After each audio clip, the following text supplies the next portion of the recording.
berfirman dalam Al-Quran, Quran Surat Ar-Ra'd ayat 20. Allah SWT berfirman yang artinya yaitu orang-orang yang memenuhi janji Allah dan tidak merusak perjanjian.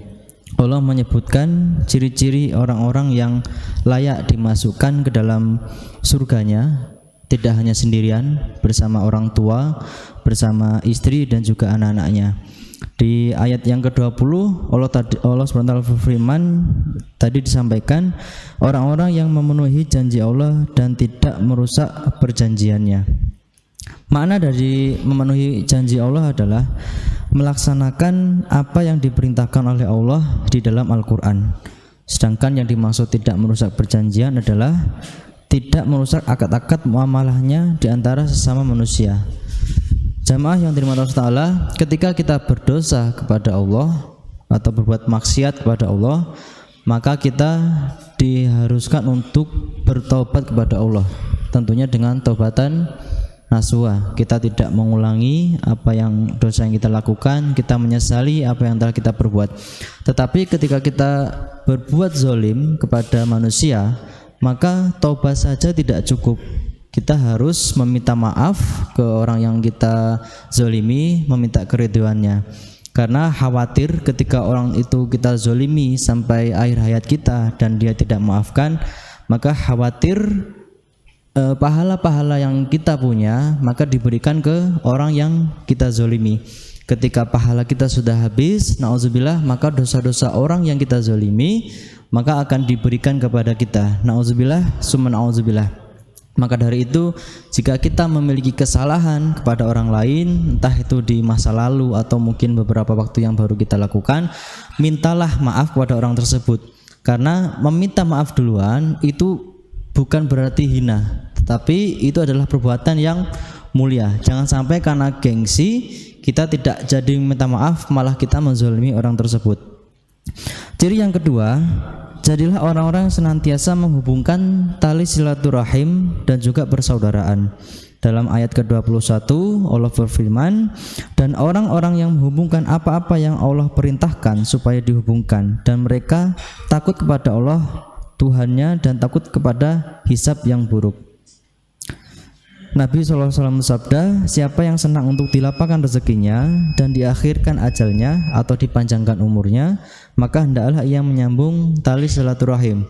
Jamaah yang dirahmati Allah Ta'ala, ternyata menyambungkan tali silaturahim bukan hanya mengeratkan ukhuwah kita, terutama terhadap saudara kita, saudara satu rahim, satu kandung, tetapi juga Nabi menyampaikan akan dilapangkan rezekinya dan juga diakhirkan ajalnya, mungkin dalam artian dipanjangkan umurnya atau diberikan keberkahan umurnya, dan juga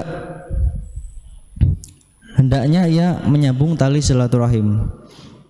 Jika kita memiliki kesalahan atau kita ada masalah dengan saudara kita, terutama yang satu rahim, hendaklah kita meminta maaf terlebih dahulu. Walaupun mungkin yang salah adalah saudara kita, tapi tidak mengapa, kita lebih baik meminta maaf terlebih dahulu. Karena ada masalah dengan saudara kandung atau saudara satu rahim itu tidak enak, Pak. Seharusnya setiap hari mungkin atau setiap tahun minimal ketika Idul Fitri kita berkunjung ke rumah beliau atau beliau yang berkunjung ke rumah kita. Tapi karena ada satu masalah, akhirnya terputus silaturahim.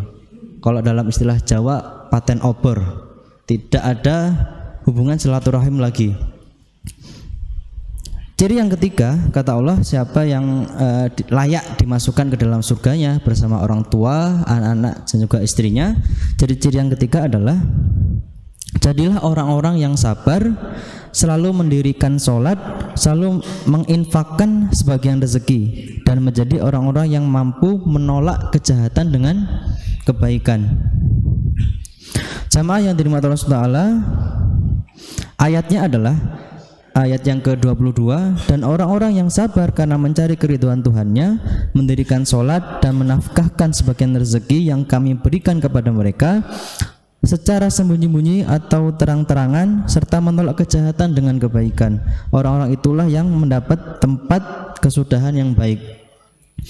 Nah, jamaah yang dirahmati Allah SWT, sabar dimaksud di sini adalah sabar dalam ketaatan dan juga menjaga hawa nafsu. Makanya seorang laki-laki yang sudah memiliki istri, maka hendaknya ia ghodul basar atau menjaga pandangan. Karena Nabi SAW menyampaikan ketika seorang laki-laki tertarik dengan seorang wanita di luar rumahnya, maka pulanglah ke rumahmu dan datangilah istrimu. Maka apa yang dimiliki oleh perempuan itu juga dimiliki oleh istrimu. Selain itu tadi juga disampaikan bahwasanya Allah menyuruh kita untuk mendirikan sholat. Seorang laki-laki wajibnya sholat berjamaah di masjid, menafkahkan sebagian rezeki baik secara terang-terangan maupun secara sembunyi-sembunyi. Sedekah secara terang-terangan itu boleh dengan niatan untuk memotivasi atau memberikan semangat kepada orang lain agar ikut sedekah.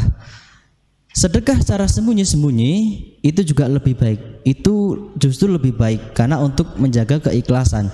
Amal yang dilakukan secara ikhlas, jamaah sekalian, amalan yang dilakukan secara sembunyi-sembunyi itu jauh akan lebih ikhlas dilakukan dibandingkan amal yang dilakukan secara terang-terangan. Kenapa? Karena ketika kita melakukan suatu amal yang dilihat oleh banyak orang, maka khawatir timbul sifat riya atau ingin dipuji oleh orang lain, dikatakan dermawan, dikatakan suaranya bagus ketika membaca Al-Quran, dikatakan rajin sholatnya khusyuk mungkin sampai menangis. Nah, tapi ketika kita lakukan dengan sendirian, maka hanya Allah yang tahu amal yang kita lakukan.